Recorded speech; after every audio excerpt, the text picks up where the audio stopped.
Hi guys, it's author MJ Gallagher here, and welcome back to a new podcast series where I'll be talking about the development and behind the scenes content from my new book, Greek Myths That Inspired Final Fantasy VII. The book was successfully funded through Kickstarter, with the podcast being one of the stretch goals, so thank you once more to everyone who backed the project. I am joined again today by my good friend and fellow Final Fantasy VII mythology expert, Schrodingersbabyseal. Hi, how are you today, MJ? I'm doing okay, thank you. It's been quite a long month for me. Been doing lots and lots and lots of Kickstarter and book-related things. So yeah, it's been amazing, but quite exhausting. How about you? Well, I've been streaming. I am currently an ambassador for the First Soldier.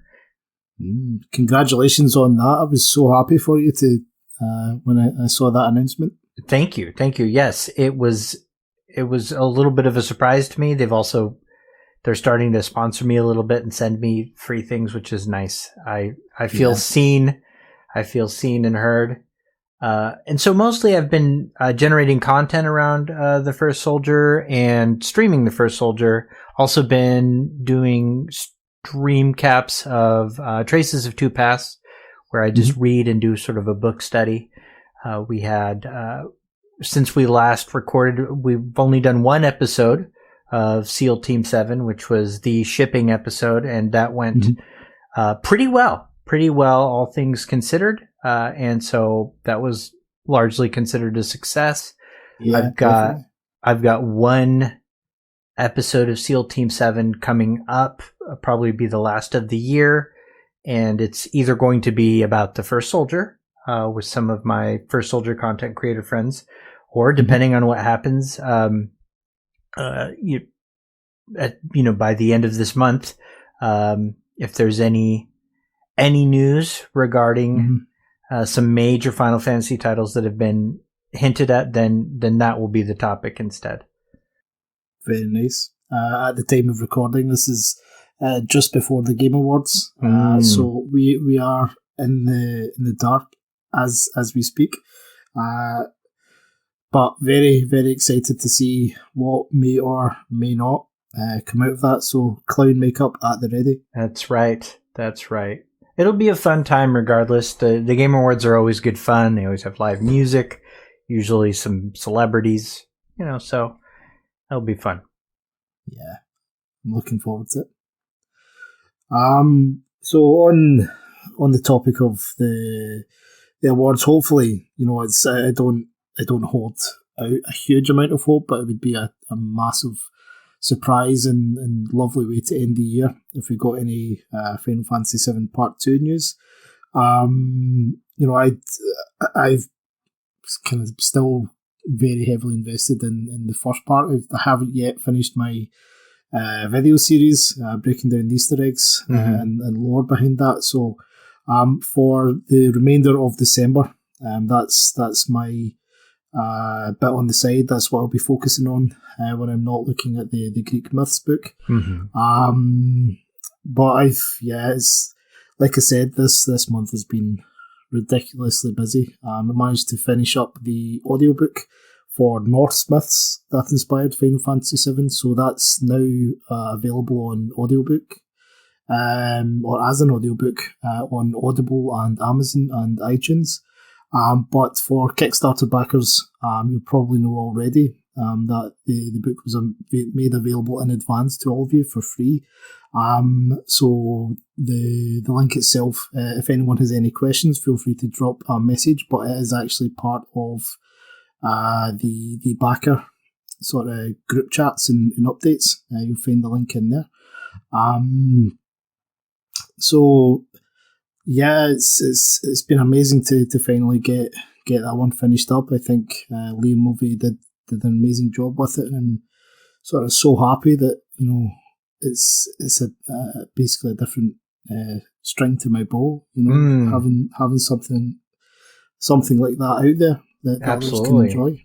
Yeah, and what a good voice. Of course, you could easily narrate your own own books with that buttery voice of yours, but it's certainly good to have that kind of cloud associated with it. Yeah, I definitely wouldn't be able to do audiobooks seriously. I find it difficult to listen back to my own voice. But I do it for you guys. All this recording.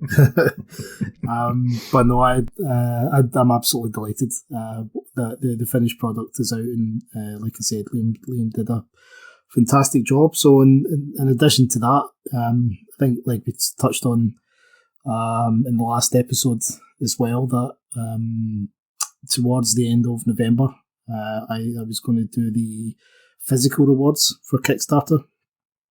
So there's something crazy like 100 books and 300 art prints and 1,000 postcards, things like that. Sitting in your own. Yeah, so I had huge amounts of boxes stacked up in my dining room. It was, I'm pretty sure my partner was ready to kill me. But, it's been an amazing experience, kind of being able to send out the gifts to backers who sort of pledged at the higher tiers in particular. I'm in such a lucky position that I get to do these things, and is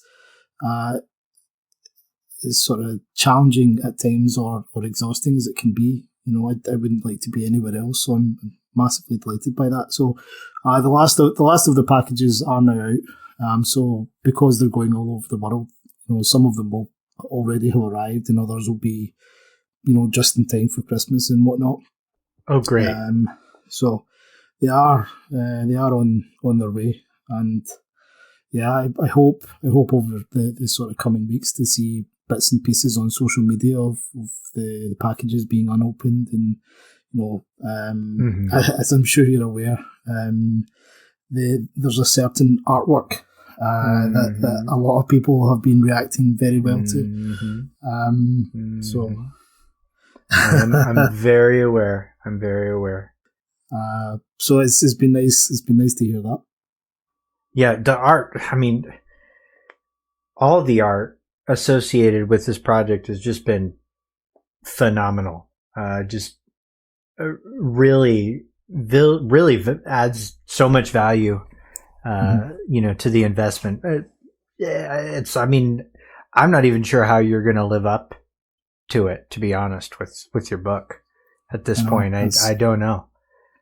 I think I might actually just release an art book. Just I'll write the captions on that. But no, Kale Lyons has done an amazing job, and yeah, there's a lot more to come. I think as time goes on, the art pieces that were created for the Kickstarter campaign were more like proof of concept stuff. So I think there'll be a couple of tweaks here and there on one or two of the pieces.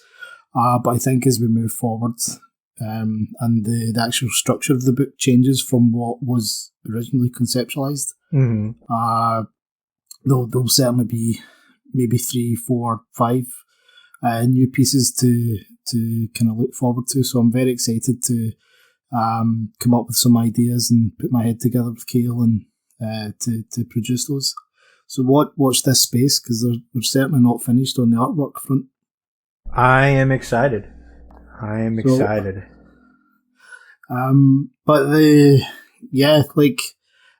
think the cloud one in particular, I won't spoil too much, but it does sort of relate to one of the heroes, one of the Greek heroes stories, and it sort of worked out really quite well. That's what I've been focusing on the last month. So the last time we spoke, I kind of said that I'd gone through the side of Greek mythology that deals with the gods, whereas I hadn't quite finished up researching the heroes' tales. So I spent quite a lot of time the last month on that as well. And yeah, there's still some amazing bits of trivia that are coming out there. Interesting. I really, really, really enjoyed. So So you've been mainly focusing on. I mean, there are a number of Greek heroes that are probably household names, but the amount of heroes in the Greek pantheon and mythology it's a really overwhelming amount. But are you mainly focusing on some of the more household ones and finding juicy connections there? Yeah, I think for the most part, I think we'd be able to list off, maybe a dozen heroes that if you were to ask someone in the street to list a dozen Greek heroes, they probably couldn't. They probably couldn't, but they could probably name 5. Yeah, but if you were to give them these names, they would probably recognise most of them. And that's sort of the beauty of it. So, for the most part, I've focused more heavily on the sort of household names, but there are a few others that I've researched. Some have been quite fruitful in terms of any mythology that might relate to Final Fantasy VII. Some not so much. So the kind of last time we spoke, I'd looked into, spent a bit of time looking at Heracles, and particularly Heracles in the context of how his 12 labours connect to Dirge of Cerberus. And yeah, like there's definitely going to be at least 2 chapters out of that, possibly 3. That is specifically about the connections between Heracles and Vincent Valentine and Dirge of Cerberus, because it's ridiculous how much information's there, and you get the big obvious ones, going on these different trials, or towards the end going down into deep ground, which is a reference to the underworld, or like I spoke about before, like the redesign of the Gallian beast is kind of representative of what Heracles' actual look was, because the first labour that he went on was against the Nemean lion, and he managed to defeat the lion and then wear its hide for the rest of the labours. So that's why the Gallian beast looks more like a lion in Dirge of Cerberus than like a wolf, or that sort of wolf behemoth look, right, that the original game had. Whereas kind of it goes down to a lot of sort of really finer details, like one of Heracles was known as being a kind of strongman type idea, but people might not immediately recognise that he was very famous for archery as well. He was right. Most of his kills actually came from a bow and arrow rather than just physical strength. But obviously guns didn't exist back in ancient Greece, so it's true. An archer was the equivalent of a marksman nowadays, which is of course Vincent Valentine's associated with guns, but in particular Heracles used he dipped his arrows in the poison of the Hydra so that they would instantly kill whoever he shot, which is why Vincent Valentine's, or one of the guns, is the Hydra as well. So, there are little fine details in there. One of the labours is about going after some red cattle, which are guarded by a giant. So of all the respect, or relatively, when it comes to enemies that appear in Dirge of Cerberus that would also have appeared in the original Final Fantasy VII, there's not a huge amount, creatures wise. You've got like the Epiornis, or like the Chimera bug, or the Jewel Horn. So the Jewel Horn is like a giant red ox, effectively. The Epiornis is a giant bird. So there's one of the labours relates to Heracles chasing down flocks of birds and things like that. So there's loads of quite specific details that are easily missed. So the more I've been digging into that, the more it's just it's blown my mind, really. Like, and I can't wait to be able to actually get it all down in this book and present it in this sort of coherent piece. to kind of show to everyone that I'm not just making this up. Like, there's genuinely like 100 connections here. But I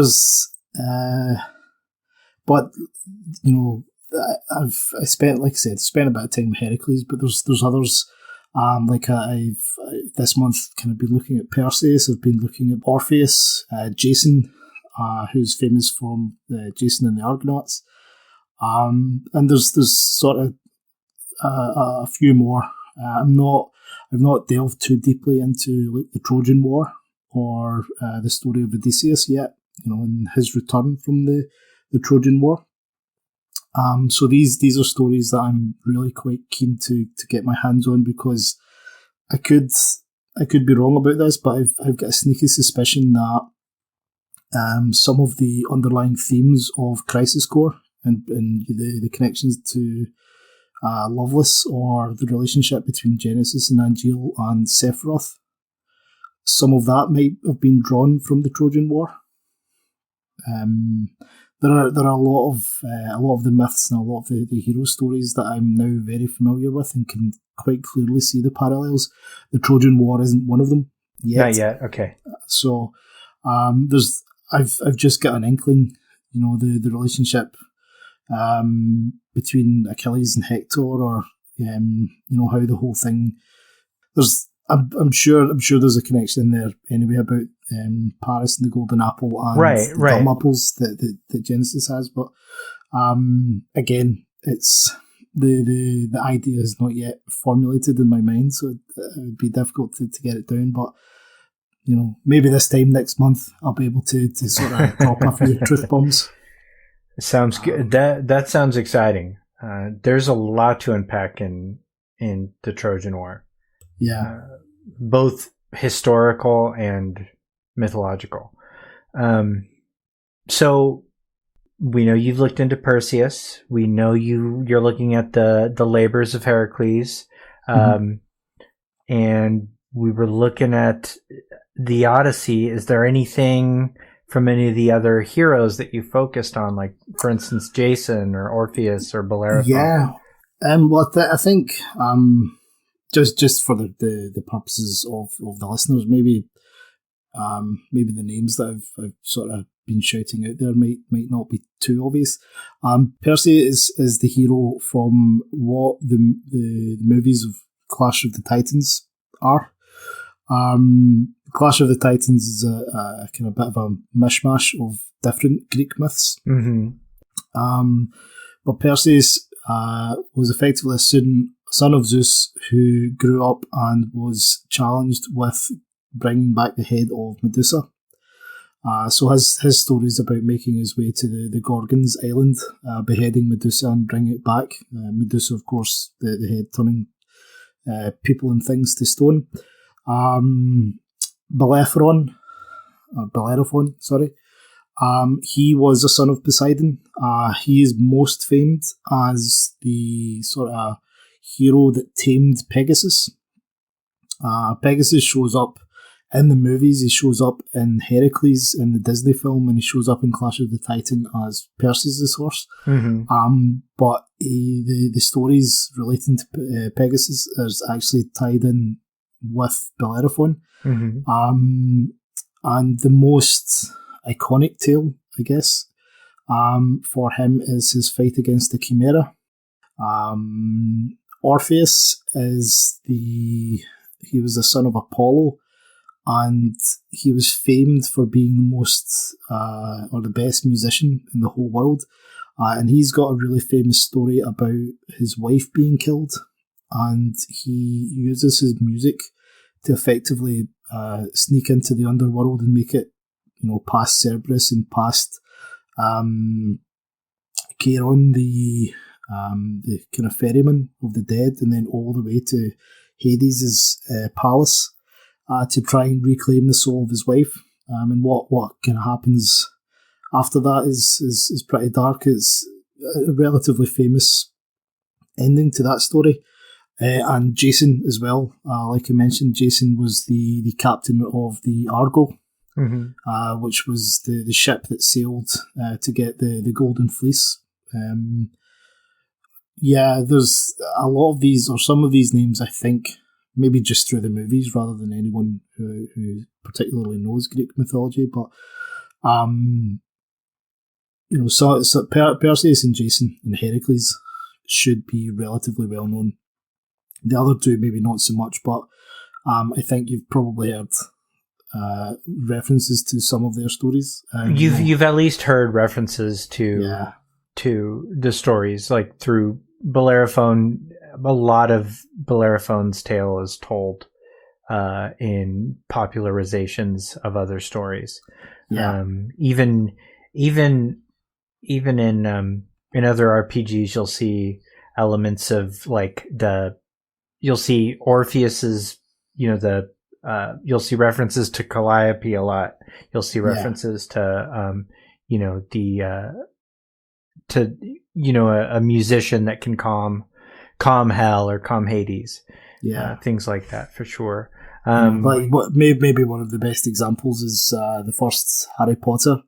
With Fluffy, the three-headed dog, being put to sleep with the harp. Like that's right. a direct reference to Orpheus' story. So it's like I think most people will have encountered these tales without realizing it. Did we miss Theseus, or did I miss Theseus? Theseus is the hero who's best known as the champion of the maze. Finished going up against the Minotaur. But he's at the moment, Theseus is sort of next on my list of people to delve a bit more deeply into. I'm most familiar with the story of the Labyrinth, but there's more to Theseus than the Labyrinth story. So they'll be looking into some of his sort of more broad adventures. So there's there's a lot going on. What kind of connections have you found so far that you can talk about? I mean, I know that the labors of Heracles are going to have pretty solid references through Dirge of Cerberus, which, as we mentioned last week, is sort of ironic because Nojima, the author of most of the Final Fantasy VII compilation and of remake and of everything after, is actually an expert in Greek mythology, like an expert, a veritable expert, and he had nothing to do with the authorship of Dirge of Cerberus, or it's a very light credit. So so it's the credit I think is just a special thanks. But I've got a sneaky suspicion that was his contribution. Actually, sort of giving some ideas from his background in the Glory of Heracles series, giving them to Chiba to sort of implement here. Because there's, obviously I sort of touched on this earlier in the episode about there's really quite broad ideas about the sort of the labours and going into deep ground and whatnot, but there are ridiculous things that almost every main tale of Heracles' life has some reference to it. Like Heracles, it becomes immortalised because he saves the gods, he saves Olympus from attacks by giants. And numerous kind of times across the stories, he actually sort of defeats giants as well. Which, there's the first enemy that you come up against in Dirge of Cerberus is Azul. Who's quite clearly a giant. A giant. And a large part of Heracles' story, and particularly the labours, is that the goddess Hera, who's Zeus's wife, absolutely despises him because, quite frankly, she just hates Zeus's infidelity. So she goes after the offspring of Zeus, but she takes a real hatred for Heracles. Heracles wasn't even born Heracles. The name Heracles means glory of Hera. He was renamed to try and appease Hera. But there's a lot of what is going on that he sort of experiences these delusions and this sort of uncontrollable rage, or the king that sets the challenges or the labours that he has to go on is quite often Hera that's whispering in his ear. So a lot of the actions that are taken are sort of behind the scenes delusions. And I kind of think there's an argument to be made that at least the first half of Dirge of Cerberus, that the way that Shelk uses sort of SND to manipulate people, right? Kind of a whisper, things. Yeah. So there's later on the same sort of idea with Lucrezia, that the SND side or the Lucrezia's projection, it's not tangible. So there's a lot of narrative going on where Vincent's being directed, but it's somebody's whispering in his ear, or it's coming from this digital network or things like that. So I think that's a kind of modern twist on Hera's influence there. Even further down the line, something as sort of abstract as in the 11th labour, he finds Atlas. Now Atlas was one of the Titans that Zeus commanded as punishment for waging war against the Olympians. He had to eternally hold up the sky. But Heracles relieved him of that for a short time. So there's this idea of he's quite literally holding up the sky. And I don't think it's a coincidence that when Vincent arrives in Midgar, he arrives in Train Graveyard and has to make his way to the plate, which itself, as we know from the sort of broader compilation, is considered the steel sky. Right. So the central pillar itself is what's holding up the steel sky. Mm-hmm. So I think there's kind of abstract relationships or stories that can be looked at. It's like, well, an entire second half of a chapter takes place in this particular location. That as we're going through the chapters of Dirge of Cerberus, there are things that you can quite clearly tie into the labours themselves. Like another one being when Vincent goes back to Nibelheim, as I've sort of explained in depth in my Norse myths book, that Nibelheim itself reflects Niflheim in Norse mythology, which Niflheim was where Hell, the underworld, was located. But in Greek mythology, in order to reach Hades, the underworld, the souls had to cross the river Styx. So anything that is of Styx is called the Stygian. It's the adjective is Stygian. Right. Yeah, ever relating to Styx. So this is something that actually at the start of chapter 5 in Dirge of Cerberus, in order to reach the basement of Shinra Manor, which is obviously located in Nibelheim, Vincent has to go through the sewers. And it turns out from one of the side missions in the international version of the game that the sewers are called the Stygian sewers. So he literally has to go through the sewers of the Styx to reach the underworld. So there are quite abstract references there, but when you sort of tie it all together, another one again is that Vincent has to Heracles goes after the girdle or a belt or a shawl of Hippolyta, and Hippolyta was the queen of the Amazons. Amazons were the daughters of the war god Ares, and were effectively sort of feared as being amongst the best warriors in the world, but they were all female. And what the Amazons were believed to do would be to sort of raid villages, kidnap the men, breed with the men, and if they gave birth to daughters, they would raise the daughters and then just kill the men that they'd bred with. So there's that sort of degree of not quite genocide, but very targeted, sort of mass killings, which, because the Amazons themselves were this close-knit warring tribe, who very deliberately sort of picked off types of people that they wanted to kill or wanted to use.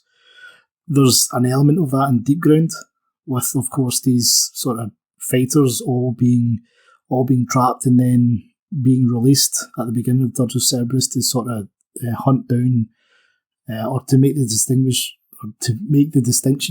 between people with geostigma and people without geostigma, and then use the people with geostigma or without, to sort of benefit themselves and then kill them.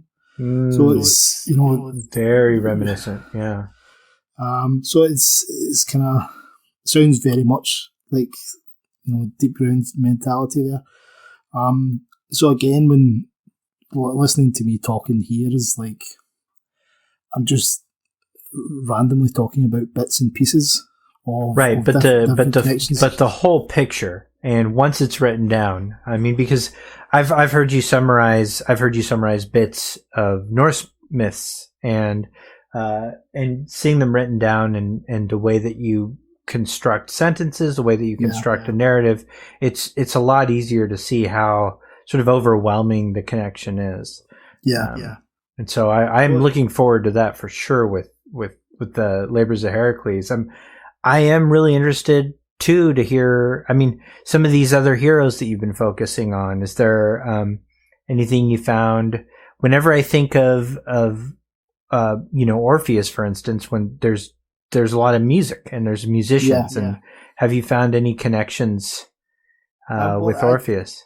I put this one up on Twitter last week, I think, as well, that when I was researching it, it sort of made me laugh. Because I believe there's a very, very deep connection between the story of Dirge of Cerberus and the Labours of Heracles, and the sort of climax of the Labours of Heracles is Heracles making his way into the underworld. And one of the other famous heroes or heroic stories is Orpheus, and he goes into the underworld, but he goes into the underworld in order to find the soul of his wife and to reclaim the soul of his wife. And I don't think it's a coincidence that the two most famous stories about going into the underworld are Heracles and Orpheus, and Vincent's story is told through Dirge of Cerberus, but for some reason jukeboxes are used as the sort of save points and item shops across the chapters, because again, Dirge of Cerberus is all about the working out what his mission is and then descending into Deep Ground to sort of save the world. So to use music tied into that just for no reason at all suggests that the developers actually used the story of Orpheus to do that, and I personally think that's why the jukeboxes are there. It's just a little kind of nod to the story of Orpheus. But I think without spoiling it too much, one of the most iconic moments in the stories of the heroes, and comes certainly in terms of the underworld, comes from Orpheus' story, and it's about when he leaves the underworld and looks back and sees his wife taken from him, as a shade, as a sort of shadow in the underworld, and is whisked away. I think there's that could be said to be quite reminiscent of the end of Dirge of Cerberus, while Vincent is inside the Livestream, or inside the Mega Rising, Lucrezia puts the protomateria back inside Chaos to calm Chaos, but is then dragged away from him again.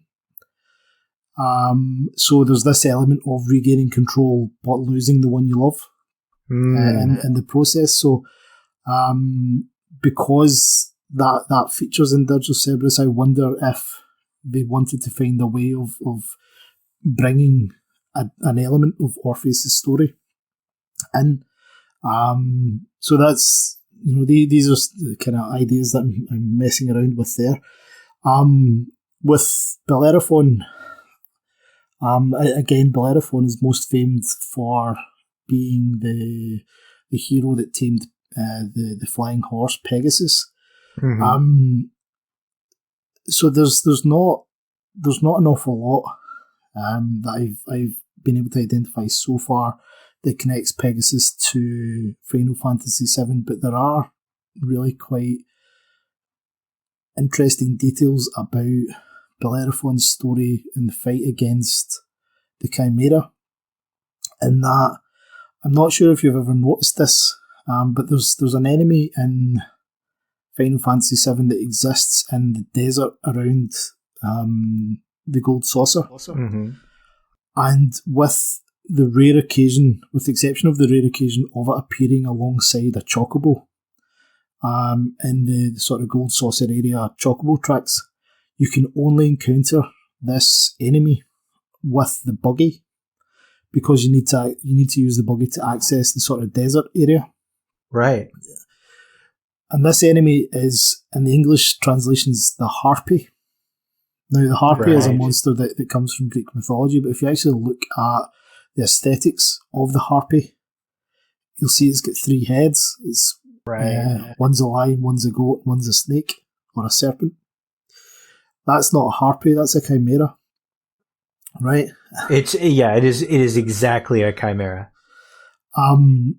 And kind of looking at the translations or the mistranslation, it turns out that if you've ever kind of looked at later in the game, when the party parachutes into Midgar and they go and they fight the Proud Clod, after you defeat the Proud Clod and you have to sort of run up the stairs to get to Hojo, there's another enemy that's encountered there called the Maximum Chimera, or Myra, or however you want to pronounce that, right? Which is basically just a colour palette swap for the Harpy.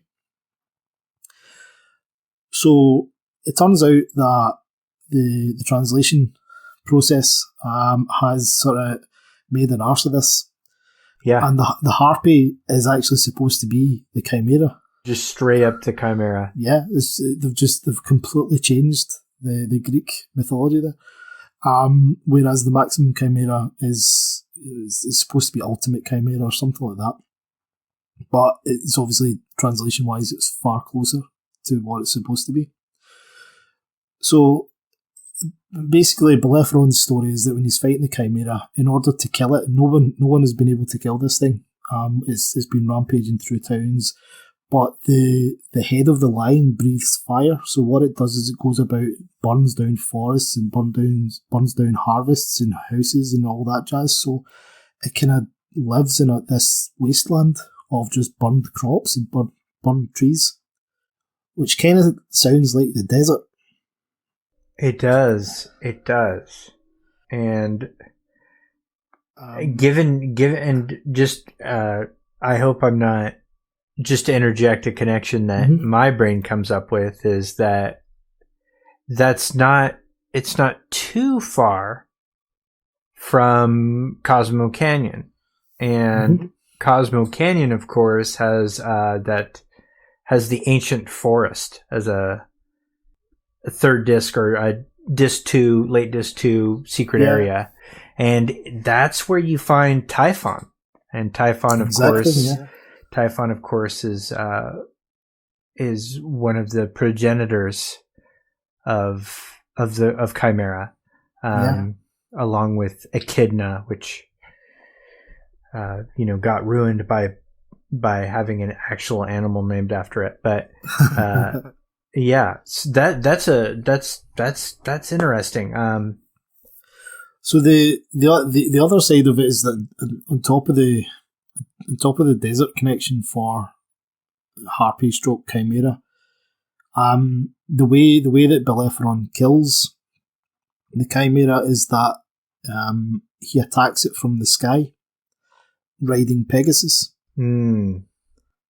but you fight Maximum Chimera having parachuted into Midgar. So on both occasions here, the environment is actually quite relative to the mythology. Interesting. So again, there's maybe I'm just clutching at straws, but for it to have been true for one would have been potentially just a coincidence, but two feels. So it's almost.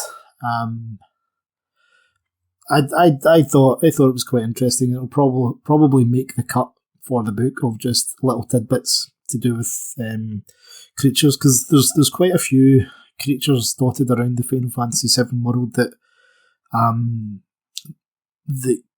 could be connected to Greek mythology. Another one that I was kind of thinking about earlier is the Acrophes enemy that you fight on the way to the Forgotten Capital. Mm-hmm. As we kind of spoke about in the last episode, that there's a lot of connections between the Cetra and water, and the Forgotten Capital itself, by the looks of it, used to be filled with water, or it's got a huge amount of kind of water features there. But the Acrophes is quite a bizarre enemy in that one side of it is like a serpent and the other side of it's a crab. And one of the things that's maybe not immediately obvious to people who are familiar with the story of the Hydra is that when Heracles fights the Hydra, he fights it lives in a lake, and during the fight with the Hydra, there's a giant crab that also comes out of the lake. That's right. Which itself seems really quite bizarre, but when you kind of tie in the kind of abstract mythology going on around Cetra, water, what monsters were associated with water in Greek mythology, well, there was the Hydra and the crab. So we'll just amalgamate these two and make an enemy called Acrophes. So, there's lots of mad stuff to play around with there. The thing that I've actually been up until 2 days ago, I was looking into the story of Jason and the Argonauts. I think it's quite a famous story, more so because it came from, or it was an older film made in the 1960s. Jason and the Argonauts. Jason and the Argonauts. So the actual story is usually called The Golden Ram, but Jason and the Argonauts was the name of the film. And it's quite a well-known story, and I kind of spent a bit of time researching it, but I didn't. This is one of the examples of finding that there are some things that are just not going to tie in very well at all. With Final Fantasy VII, and I think the Jason and the Argonauts story is one of them. The only thing that I could really draw out of that one is that it's quite often the case for the heroes in their stories that they'll go to a king or they'll go to a leader of some sort or an important person of some sort and then have their skill or strength tested by this person. And it happens to Jason as well. But he is then supported in these tests by an enchantress called Medea. But Medea is an interesting one because she loves Jason, she falls in love with Jason, but she doesn't do so sort of by her own consent.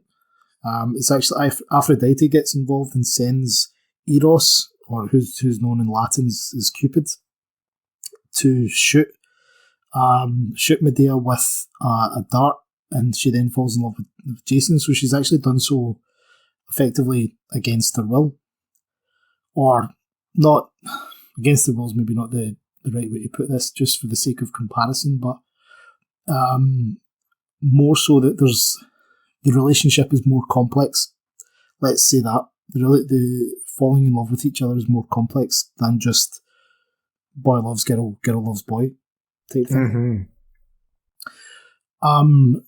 So what that sort of brought up for me is that one of the things that Jason has to do is that he has to fight against, or in the trials, he comes up against like a small army of men that have just grown, who then fight against themselves, and he kind of stands to the side and allows them to go on with it, and then he kills the last one. And the final test is that he has to go and secure the golden fleece from a tree, but the tree is protected by this giant serpent, which the enchantress Medea tames. So every step of the way, the hero is actually assisted by the enchantress or the sorceress, and their sort of loving relationship is far more complex than meets the eye. And that sort of reminded me of Cloud and Aerith, particularly at the Colosseum in Wallmarket, where he's sort of, his strength is being tested at the Colosseum to try and move forward and obviously get into Don Corneo's mansion. But Sure. Aerith, who is effectively the mage or the sorceress in this scenario, is insisting on helping him to the point where, you know, he might not have been able to do it himself without her help. And obviously the relationship that Cloud has with Aerith is complicated by Zack, and the relationship that Aerith previously had with Zack, and how Cloud has memories that are not his of Aerith, and how Aerith recognises Zack in him. So again, this was quite a weird one to try and tie together. But there's the reason that it sort of reminded me of the Colosseum was more to do with the sort of iconography, or the Wutayan iconography that goes on there. That obviously it's not quite Leviathan, but you've got the Wutai dragons, the sort of sea serpents. That just sort of put me in that place where I was listening to the story, thinking quite specifically about Cloud and Aerith's relationship and how complex that could be. But I think anyone who knows the myths and knows what happens between Jason and Medea, I don't really want to go down that route, because because it gets quite sinister, actually. Yes. So I don't want to be the guy that sets the Cleriths off. Okay. Because I've suggested that, you know, that their children won't do too well. That's right. But I mean, these are just some examples of kind of things, and it's kind of nice to be able to speak about them and get them out, because I've been lost in my own head. Right. for the last month, you know. Right. It's important to hear yourself too, and I know how easy it is to get lost in these stories, because the way that Greek mythology is presented and studied it's through, you know, there's obviously some old stories. It's similar to Norse mythology, where there is the Eddas, or the Edda, that, you know, are sort of the fundamental bibliography of Norse mythology. But there's all these folk tales that have been recorded in a variety of ways, and it's not just that. You also have to factor in that these stories have been recontextualized through the ages through different fictional accounts, and that those fictional accounts are often what the developers are looking at. With something like Norse mythology, it seems pretty clear that Nojima was a contemporary of it, and same with Greek mythology. Like he had a above average understanding of both of those fields compared to the standard Final Fantasy or JRPG developer that is just, taking things from Dungeons and Dragons and then taking things from 1950s books about mythology and then turned it into its own pop thing. So you're not just looking at the Odyssey. You're not just looking, at the Iliad when you're looking at this stuff. You're looking at thousands of years of context that are told in a variety of ways through written words, through statues, through placards, through pictographs, and then famous movie retellings of them. Yeah. And hoping that you can find a connection that's strong enough. And really, given the way that you work, though, I'm really confident that you will. Thank you. I agree with your point. That it's I think it's one of these things that there's always going to be a mystery. But at least for me, unless I get to sit down in a room with Najima to pinpoint exactly what stories he was using or the versions of the stories, because even within Greek mythology itself, you get the same story three or four different ways. One of the things that did jump out at me, actually, and I sort of touched on this a little bit earlier, is that I've been able to sort of identify what I think are quite a few really, really interesting parallels between or from the story of Perseus. But it appears as if it's been lifted from the Clash of the Titans version of Perseus rather than the mythology. Because in the mythology, Perseus, he sort of grows up on this remote island and then is challenged by the king because the king wants to marry Perseus' mother. He's challenged by the king to go and bring him the head of Medusa, which is assumed to be an impossible task. So it's one of these stories of the king gets rid of the hero, thinking that's it, he's going away, he'll die somewhere, and he's out of the picture. And on the way back, having cut off Medusa's head, on the way back home, Perseus takes a wrong turn and ends up in Ethiopia, which is where the part of the story about the using Medusa's head to defeat the sea monster and rescue the princess Andromeda. So this in the myth, Perseus is born in the city of Argos, and then escapes to a little island, and then the Andromeda part happens in Ethiopia, so we're talking about 3 separate locations here. Whereas in Clash of the Titans, it all centres around Argos. He's born in Argos, he grows up. The king of Argos sends him on this quest, and effectively to save Andromeda, the princess of Argos. And when he comes back, he saves Argos and he saves the princess from the sea monster. So it's a very sort of refined version of the Perseus myth, which works extremely well in the context of Final Fantasy VII, and I'll tell you why.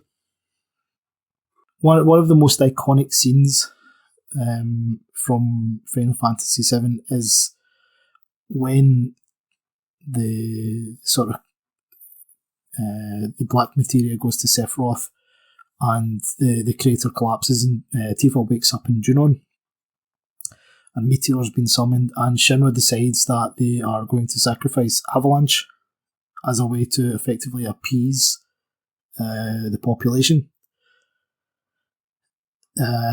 Scarlet takes Tifa and puts Tifa in this chamber and sort of ties her up on this throne, and effectively this is going to be it. This is going to be the public execution. There's not really much that Shinra can do to stop Meteor at this point, but they're going to get the people back on Shinra's side. And then out of nowhere, while the execution is taking place, the Sapphire weapon appears the sapphire weapon being a huge sea monster that rushes Junon head on. Mm-hmm. Okay, so in the Perseus myth, or the Clash of the Titans version, is that the people are effectively being blasphemous towards the gods, and it's in the myths. Poseidon sends the sea monster Cetus. In the movies, it's actually Hades that sends it, or release the Kraken from the later version, which is just why the Kraken's in there is is beyond me. They've just sort of taken that from Norse myths, but the point is, the gods send this sea monster, and Andromeda is put up as a sacrificial lamb to effectively save the city. So a parallel then emerges between Tifa being the point of execution to appease the people, and Andromeda being executed or sacrificed to appease the gods. And both of this takes place while a sea monster is attacking the city. So the whole thing, like the sea monster, obviously has its head shot off, or the sapphire weapon has its head shot off by the Junon cannon, whereas in the myths, Perseus takes the head of Medusa and turns it to stone. The real interesting thing about this, or the sort of icing on the cake in terms of looking at the parallels between this story, is that Argos itself was known as being a centre for the goddess Hera. Hera was their patron. Hera's equivalent in Roman mythology is Juno, which is where Junon comes from. Interesting. So the whole thing about these events themselves seem to parallel the mythology, but there's a deeper sort of side to this, that it's very possible that Junon itself is actually named,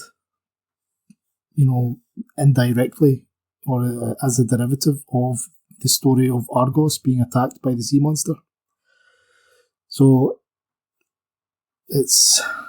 there are a few wee bits and pieces like that when you start putting it all together, and again, through the narrative that I intend to build, the parallels should be a lot more coherent on the page. And it's just like, okay, a lot of this looks quite familiar, but then there are bits of it there's no way that's a coincidence.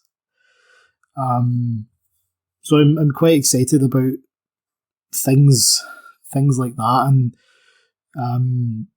this, the examples that I've given during the course of this episode, as much as some of them seem a bit wild, others are quite specific, but this is just scratching the surface of what I've been able to sort of come up with. So I'm massively excited to kind of formulate these into chapters that will kind of flow in such a way that you can see, okay, this is actually, when you look at the bigger picture here, this is fascinating, because, as I've said before, like I've been blown away by this and some of the things that I've found. So I really can't wait to share.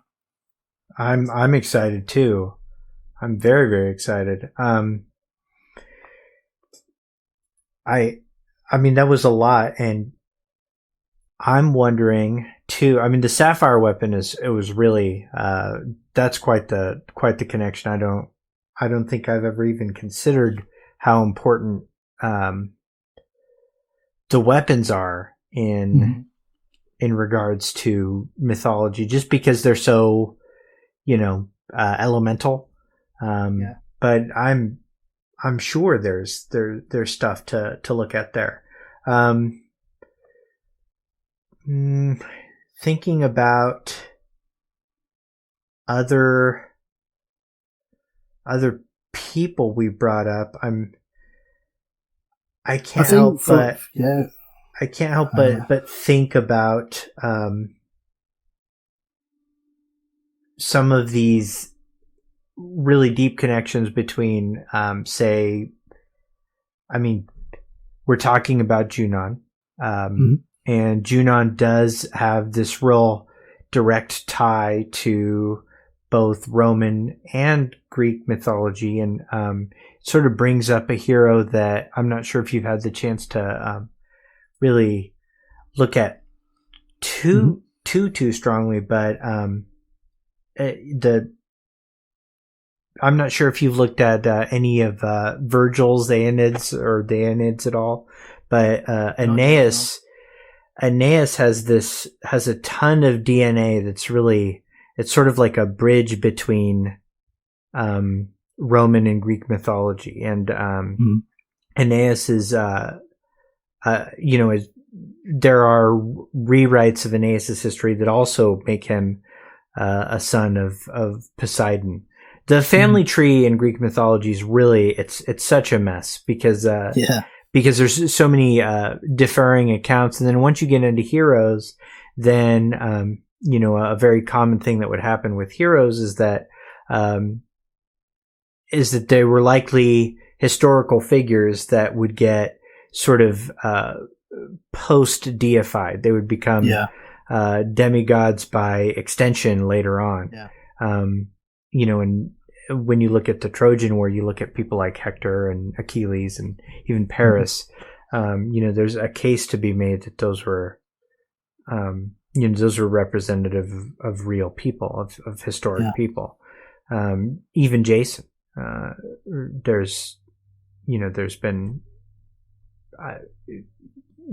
for a long time there's been stories suggesting that there was a Median hero whom Jason was based on. So yeah, I'm really excited. There's a couple of other things that come to mind that I'm not sure if you're interested in hearing things that I've thought of over the. Well, that was going to be my next question. Is in terms of obviously most of this episode is kind of looked at what I've been researching, kind of in the last month or so. So it's the content is focused quite heavily on the heroes. Is and from the heroes side of things, is there anything that you're interested in seeing? But by extension, kind of following on from the conversation we had last time, what juices did that get flowing in your mind?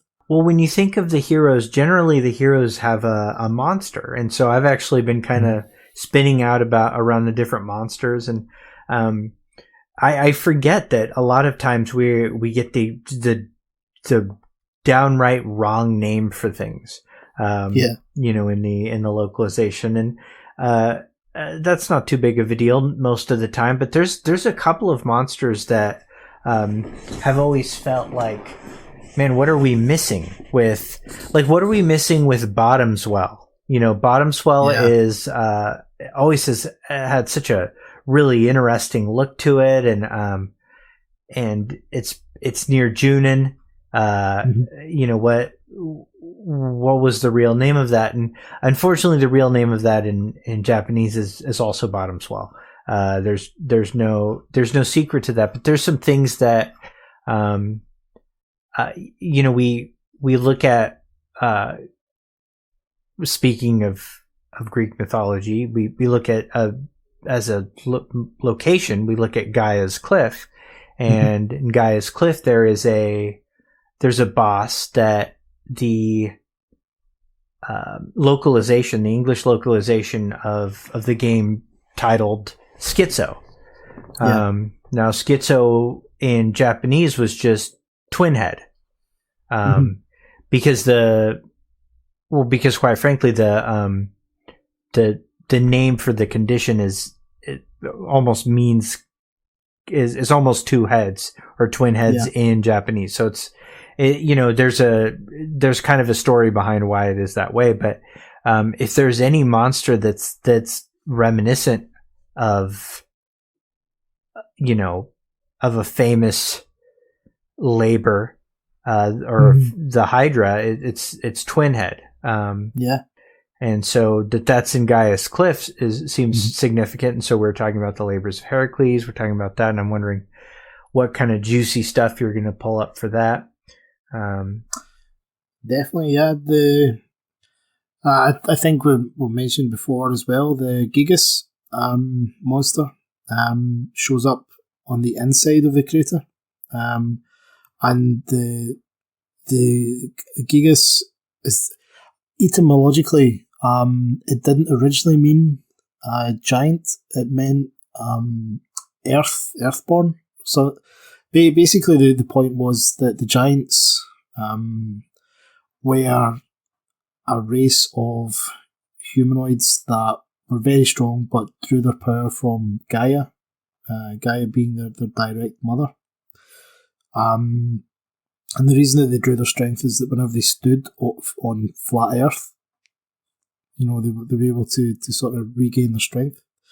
And it was only much later that the word transformed into giant, meaning something huge. But with regards to Schizo or Twin Head, I think you're right that an argument could be made that there's a parallel there between the Hydras, and how the story of the Hydra is that if you cut off one head, two more grow in its place. Whereas with the battle against Schizo, I could be wrong about this, but I think if you kill one of the heads, it can be it'll be resurrected by the other. Yeah. So there's of course the parallel there. Gaia was the grandmother of Hydra as well. I think Gaia was the mother of Typhon and Echidna. And Hydra was of course one of the children of Typhon and Echidna. So there's certainly the connection of lineage going on there. I still think, and while I haven't delved in really, really deeply into it, I think the weapons being stored at the centre of the crater is a combination between the Titans being sent to Tartarus after the war with the Olympians, and the story of when Zeus's father Cronus overthrew his father Uranus. He became so obsessed with the idea that one of his children was going to overthrow him that he swallowed each of the children that came out. So he swallowed the first 5, and the 6th one was Zeus, and Zeus managed to escape, and Cronus swallowed a rock instead, which might explain why there's 5 weapon in the original game. So we've got this thing where Gaia's Cliff, I think because the meteorite striking the planet at that point, we've got references to the story between Gaia and Uranus. I think the weapon might reflect the children of Cronus being one of the sons of Gaia. So we've got that one. We've got the Gigas, which is the singular for Gigantes. Gigantes were, the ones that tried to overthrow the Olympians much later in the sort of myth cycle, and Heracles was the saviour there. And Schizo introduces the idea of a Hydra being present too. So there's all sorts of connections that can be made on that one location alone. So I think it's amazing that there are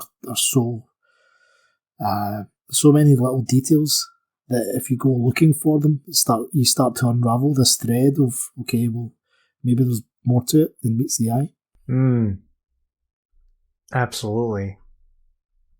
There are a lot of cool, I mean, regardless of whether or not they're Greek, there's a lot of the bosses in general have these interesting connections to mythology. Well, there's plenty in the summons alone. Yeah. I mean, Typhon is another good one. I mean, if we're just looking at the summons, and not just Final Fantasy, but not just Final Fantasy VII, but we throw in the compilation too. There's a variety of fun stuff that comes up. There was one I really wanted to ask you about, and I'm trying to remember. Yeah, well, one of the things, actually, the Typhon is quite an interesting one, because Typhon from Final Fantasy VII is lifted directly from Final Fantasy VI, where he is the friend of Ultros. But Ultros seems to be originally a mistranslation of Orpheus. Orthros, yeah. And Orthros, in Greek mythology, was a brother of Cerberus, who was a two-headed dog. Mm-hmm. Which suggests that along the way in Final Fantasy VI, Typhon and Orpheus have got mixed up, because Typhon is actually a two-headed monster. So there's that as well. So I did go looking at, obviously the Typhon materia shows up in the Ancient Forest, but trying to work out whether or not the Ancient Forest had any connections to the story of Heracles and Orpheus. But there's nothing really of any massive consequence. So yeah, there's just interesting little connections without there being too great of an impact. Mm-hmm. So I think I might, like I said, I might just have a chapter that goes over the little pieces of information like that, or I might have it as like part of an index at the back or something. I'm not 100% sure, because there's loads of connections that I've made that I don't think they're probably not going to make it into the book, simply because it's too abstract, or it just doesn't fit, or so that'll kind of get thrown on the cutting room floor. But it would be nice to. I think what I'll do is keep a note of all these and put them in the Kickstarter edition of the book, and then maybe share it a bit later on with everyone else, the way that I did with the sort of extra content from Norse myths. Well, that's. I mean, I love that. I love getting DLC for sure. So, and you can cut this part if it's too. The one what I wanted to ask about was because I've been thinking about this a lot, as I've been reading Traces of Two Paths and cogitating on it a lot. Yeah. But the connection between Tifa and Selene, or Selene, is actually how it was pronounced. Selene is it's spelled Selene, and Selene is the common pronunciation. But the Greek accurate is pronunciation is Selene. Selene is the goddess of the moon, and why that's significant is there's a lot of moon iconography already associated with Tifa. But in Traces of Two Paths, we finally got a name for her mother, which is Thea, or Thea. Yeah. And in Greek mythology. It's something that would be more akin to Theia, which is Thea. You know, in Traces of Two Paths, it's Thea. It's Thea. But it could also be pronounced Thea. And along with Hyperion, they give birth to sort of the sun, the moon, and the dawn, which is Helios, Selene, and Eos. And Eos immediately will, you know, trigger people who are familiar with Final Fantasy 15. But it seems like that name was chosen very specifically for that connection. And so I'm just sure that naming convention, the connection of all of that seems so precise. That there's a story there, that there's a connection there. And I'm wondering if you've got something kind of in the rears about that. And if you do, you don't have to say. Well, the direction that I took with it is I'm totally in agreement that the iconography of Tifa's connection to the moon, particularly in Remake, is too much of a coincidence, and to be flat out given the mother's name of the mother of, or Thea being the mother of the moon, like that's just ridiculous. Dionysus from Final Fantasy forums also pointed out that Brian also translates as on high. And Hyperion is the god of light. Yeah. So I think Nibelheim itself, there's a lot going on there, and the Cloud, as we've spoken about, like Nibelheim comes, it literally means home of Cloud. Right. We've got Claudia, who, you know, of course is that's a play on words on that one. I think, while we might never learn this, I think that the story about Cloud's father being a traveller and disappearing into the mountains, I have a sneaky suspicion that this relates to a Skyfather figure, because we've got both from both from Norse and Greek. So Odin himself was well known as a traveller in Norse mythology. That was his thing. That he would go to the nine worlds. He would travel and quite often appear as, you know, in various guises. You know, he did have illegitimate children with mortals and with other goddesses, but he was certainly not anywhere near as prolific as Zeus. But Odin was not a Skyfather. Zeus is a Skyfather.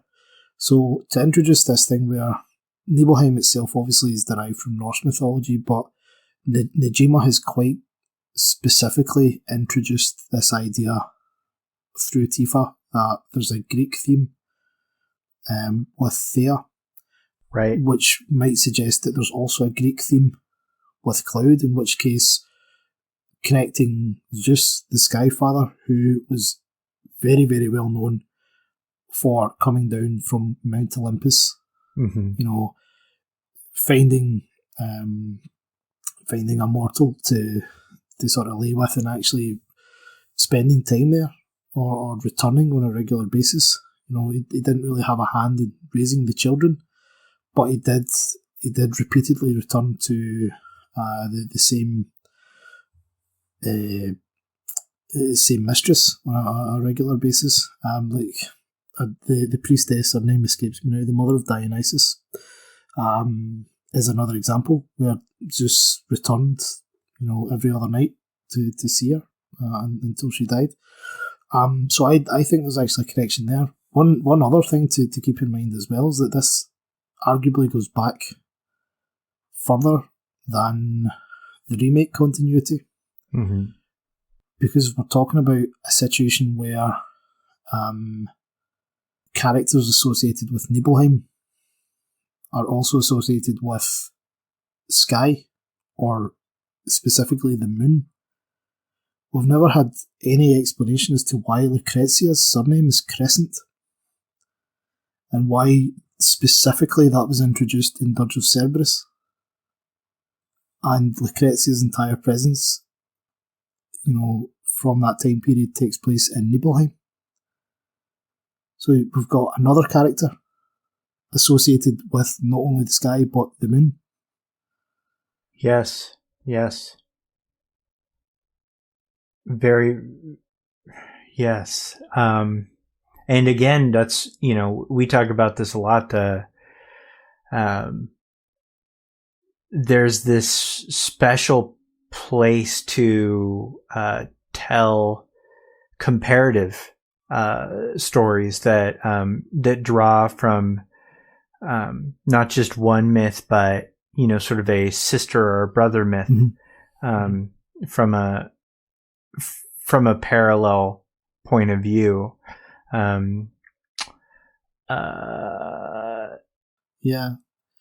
So I definitely think there's more to this. I think Nojima knows or has an idea of who Cloud's father was, and I think there's more to it than meets the eye, and there's a good chance that we'll never find out.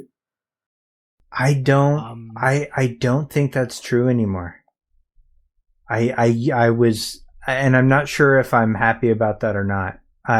It's one of those mysteries that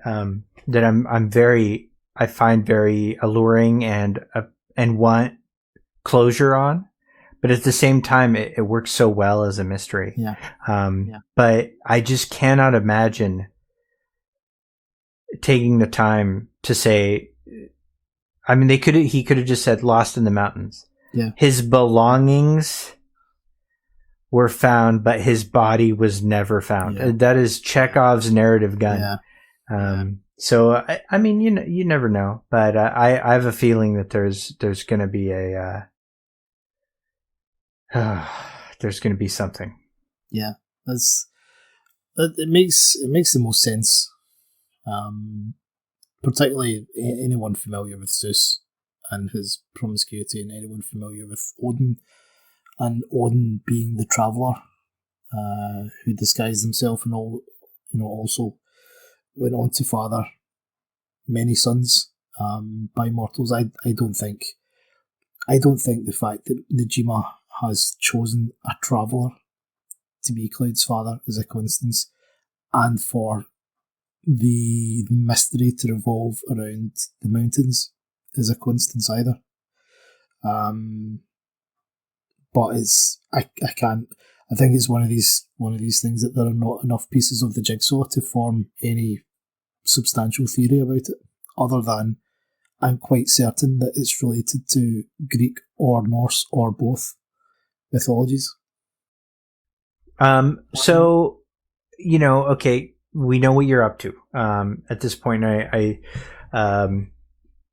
we know that you've got heroes have been kind of your research and been taking notes.